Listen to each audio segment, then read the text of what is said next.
Mayong hapon, Negros. Ini ang Digicast Negros 10. Ang napulo ka mga nagapanguna nga balita sa Negros ang amon igadulong sa inyo. Updin ninyo kami via Facebook, YouTube, kag sa Kika Channel 11. Kag karon sana naman kami batian sa radio station nga FMR Bacolod 91.1. Kag yari na ang top 10 ng mga balita sa Negros subong adlaw. Kolehiyo ni Santa Rita sa San Carlos City nasunog. Halit sa kalayo nagdangat sa 18 milyon pesos. Pulis nga nagasakay sa motorsiklo na bunggo sa Kudal, Sambalay. Pilason matapos matuhog sa kahoy ang iyang ilok. Delivery van driver nga taga Bacolod nga napatay sa pagpaniro sa Escalante City. Posible nasalaan lang sa PNP. Mga barangay nga wala pa makaliquidate sa gastos sa Mascara Festival, gintagaan tugtog Biyernes. Kag sa good vibes, walo na kaadlaw nga nagapabilin ang mga whale shark sa baybayon sang Sagay kag Cadiz City. Inatanan sa Digicast Negros 10. Sa number 10,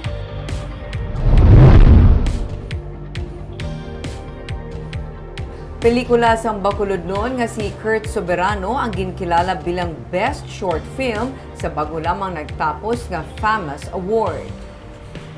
Kilala nga host sa Bacolod City si Kurt Soberano pero isa man siya ka-direktor. Ang iyang family short film drama nga Golden Bells ang ginkilala bilang Best Short Film sa ika-71 nga Film Academy for Movie Arts and Sciences o FAMAS sa Manila Hotel sang Domingo. Sa 5 ka mga nominees ang Golden Bells ang nangibabaw. Nagapasalamat si Soberano sa FAMAS sa pagkilala sang iya nga hinimuan. Ang Golden Bells ang istorya sang iya nga tiyo kag lolo. Parte ini sa istorya sang Chinese-Filipino nga bata nga nangin saksi sa paglapot sang iya nga amay sa iya sini nga handom nga makabukas sang clothing store kag iya ini kinahanglan nga ma-maintain bilang legasiya sang iya nga pamilya. Antes ang FAMAS ginkilala man ang pelikula bilang Audience Choice Award kag Special Citation for Photography sa Cisterna Film Festival sa Italy. Sunod sa pa kay Soberano nga ang pelikula ang produkto sang pangabudlay sa nga iya nga cast kag crew kag wala na tigayon kumpleto ini kun wala sila.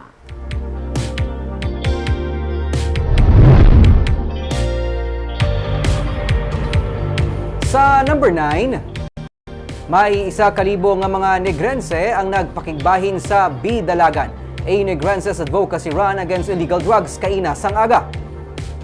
Sunod sa Department of the Interior and Local Government, ining ginakabig nila pinakadako nga collaboration angot sa away kontra sa illegal nga droga. Ang Bidalagan ang gikan sa bida o kon buhay ingatan, drogay ayawan. Las 5 sang aga sa Capital Park and Lagoon nagsugod ang dalagan. Sa bahin sang DILG, ining ginpamunuan ni Attorney Margarita Gutierrez, Undersecretary for Plans, Public Affairs and Communication. Magluwas ang DILG Negros Occidental kag Bacolod City, nagupod man ang probinsya sang Negros Occidental nga ginpamunuan ni Governor Eugenio Lacson, Siyudad sang Bacolod. Ang Association of Chief Executives ng pamunuan ni Victoria City Mayor Javi Benitez kag DepEd Negros Occidental.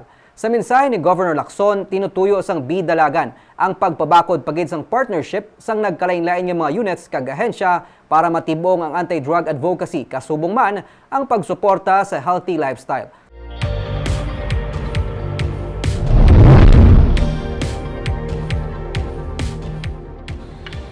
Sa number 8, payout sa 1,000 ka mga senior citizen ang ipatuman sa Bacolod buwas nga adlaw. Ang Barangay Gym sa Barangay Villamonte, Sumag kag Monte Vista, pati ng Bacolod City Government Center ang italana nga payout area sa DSSD Bacolod para mapanagtag ang tig 3,000 pesos na social pension para sa mga senior citizens sa syudad. Sunod kay Councilor Celia Flor, ang pamuno sa Committee on Senior Citizens ng Konseho, 1,000 nga senior citizens nga nagaedad 70 anyos pasaka ang una nga makabaton sang ayuda. Inisamtang padayon pa ang validation sa mga listahan sa mga benepisyaryo nga ulihin na nga nasubmit sang pila ka mga barangay. Sa local fund bagagikan ang 3 million pesos nga pondo para sa social pension. Sa kabilugan, may malapit 15,000 ka mga senior citizens na ginapaabot makabaton sang ayuda. Hopefully, before 28, makuha na kita sa itong mga barangay na natapos na validate. Kay, again, amo na, kung naghinay kaya nga barangay, why kaya Amo na subong ang aton nga kwan ang palisita nga kun ang barangay na gindelay man nila ang pag-submit, delayed man ang ilang releasing. Sa number 7, mga negosyante ginapaandamaan batok sa mga nagapimintaha sa nagahilapit nga Mascara Festival. Sa proposed Memorandum of Agreement sa Bacolod Yuhom Foundation upod sa Bacolod City LGU, tuyo sang foundation nga idumala ang mga kiosko nga itukod sa mga festival sites. Pero hindi malipod nga samtang wala pa nasuguran ang pagpatindog sa mga kiosko. May mga nagapamintahan na baligya sa mga pwesto karon nga nagahilapit ng Mascara Festival 2023. Suno kay Councilor Celia Flor, pamuno sa Committee on Markets and Slaughterhouse, ang Yuhom Foundation ang mag-issue ng certification sa mga negosyante nga luyag mag-manage ang kiosk sa mga festival sites para man mapaiway ang anuman nga posible pagpamintaha. Ilabi na nga may mga negosyante man nga nagakuha sang kiosk agod nga paarkilahan lang sa iban. Ginapaabot naman sa sesyon sang konseho ang paghatag sang favorable endorsement para sa proposed Memorandum of Agreement sa tunga sang Yuhom Foundation kag Bacolod LGU. May ara gid diyang mga enterprising na mga tao na sila nagapangita bala customer kag ginabaligya nila mga pwesto na hindi man ila pwesto kay ang mga pwesto nga inaiyan sa syudad. Ma-warning lang kita no sa mga pumuluyo nga gusto baligya sa mga during the mascara no. Careful lang kita kung sino mga tao na no nga naga-offer sa mga pwesto.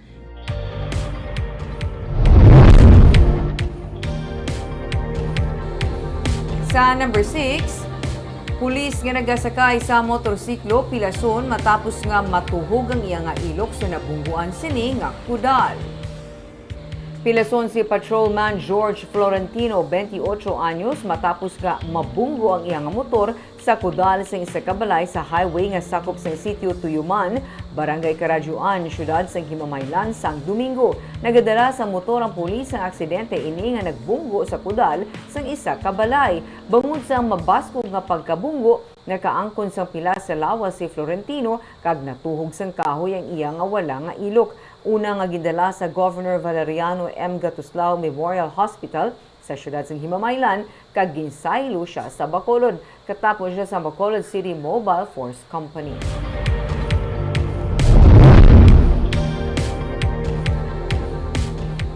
Sa number 5, delivery van driver ang gintiro patay. PNP nagapati nga posible mistaken identity lang ang natabo. Patayng drivers ng delivery van nga taga Bacolod matapos nga gintiro sa sitio Biatingo, Barangay Old Poblacion, siyudad ng Escalante sang Domingo. Suno kay Police Major John Ganzon, hepe ng Escalante City PNP, ang biktima nga si John Mark Soto, 34 anyos, ang residente sa Barangay Estefania, siyudad sang Bacolod. Suno sa PNP, naghapit sa Barangay Old Poblacion ang biktima agod nga magpakigkita sa akuupod niya nga driver para maghatag sang sweldo. Hinali na lang nga may nag-abot nga pribado nga salakyan nga wala sang plate number kag nagpo sa tubang sang biktima kag sang iya sini abyan. Nagpalapit pang lalaki sa biktima kag nagpangayo sang tubig sang gulpi lang siya nga gintiro.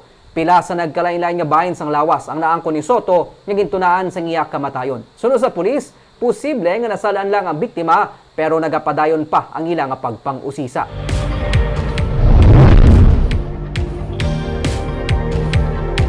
Sa number 4, padayon nga 0 ang recorded hog death sa Negros Occidental sa ika-4 na nga adlaw. Humalin sa Biyernes tubtub kahapon, 0 ang recorded hog death sa probinsya base sa report sa Provincial Veterinary Office.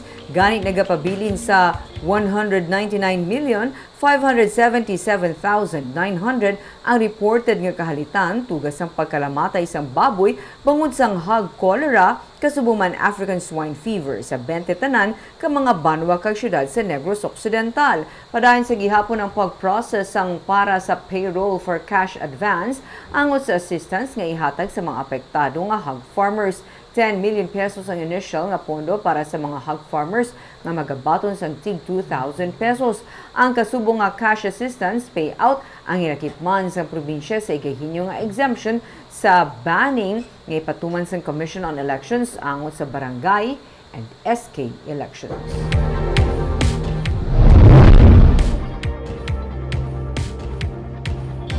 Sa number 3, Biyernes ang ginhatag nga deadline para sa 23 ka mga barangay nga wala pa maka-liquidate sang financial assistance sang tanilikdan nga Mascara Festival.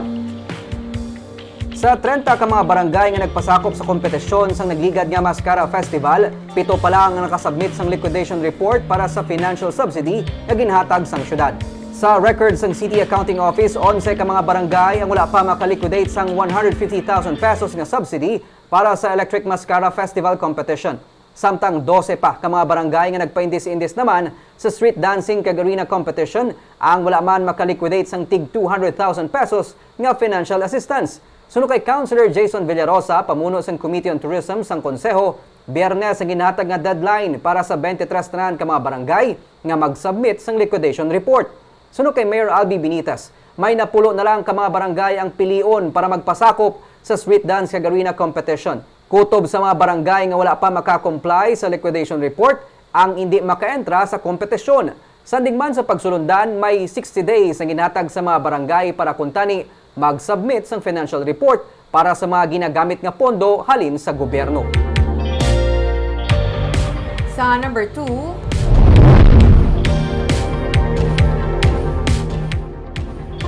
Gobernador Eugenio Jose Lacson ang nagpagwa nga sa executive order nga nagamando sa pagpatuman sa mga tikang agud tumalikawan pagid ang paglaptas sang kokolisap sa iban nga lugar sa probinsya.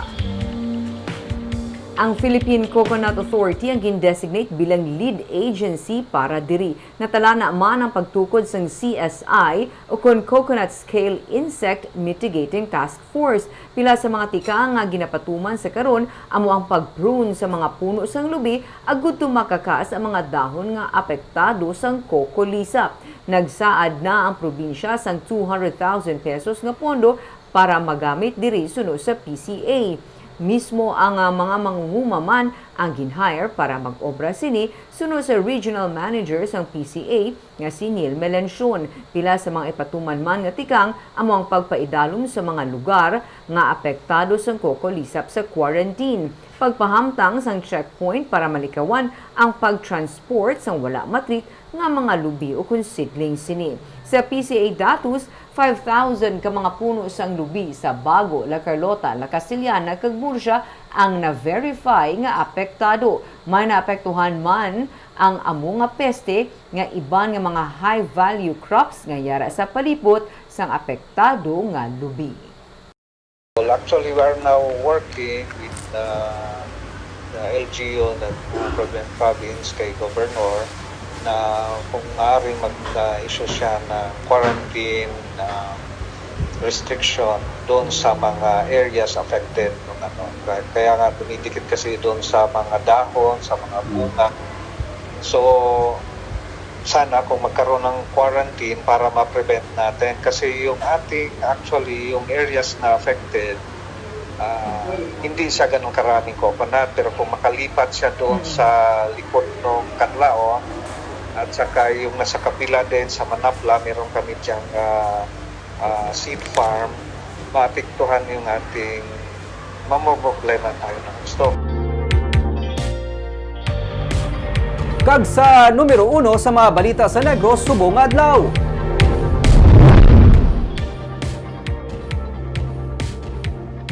Sa San Carlos City, isa ka private school ang nasunog sang kagabi. Halit sang sunog naglabot sa 18 million pesos. Sa kadako sang sunog, may mga bumbero pa nga nagresponde gikan sa kaiping nga mga LGU. Yari ang report.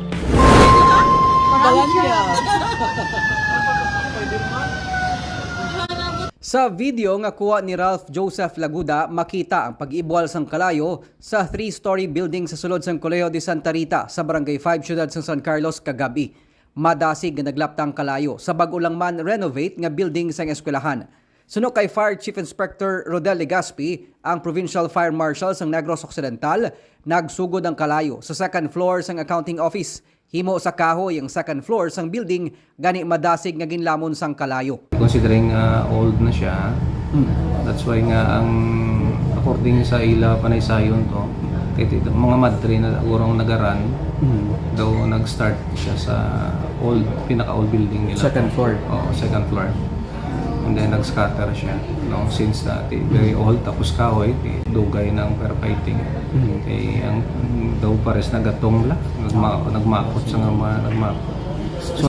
Naglabot sa fourth alarm ang sunog. Gani nagresponde man ang mga fire station sa mga kaiping nga banwa kag syudad. Sa records ng Bureau of Fire Protection, naglabot sa 18 million pesos ang halit nga natugas ang sunog. Hindi pa mapatod sang BFP ang ginhalinan sang kalayo. So naglabot kita sa fourth alarm. Kay as far as Bali Hermoso, nagbulig sa ila responde. As far as sa aton man sa province, sa Escalante, nga truck nakalamot dito. Tubuso ka truck. Gina-identify nila nga ang churi is ara sa second floor. But for now, sige to sila subong conduct sa ilang actual investigation. Wala sang maluba nga nasamaran sa insidente. Pero tungod sa nagluntad nga sunog, temporaryo anay gin-suspend ang klase sa among nga eskwelahan.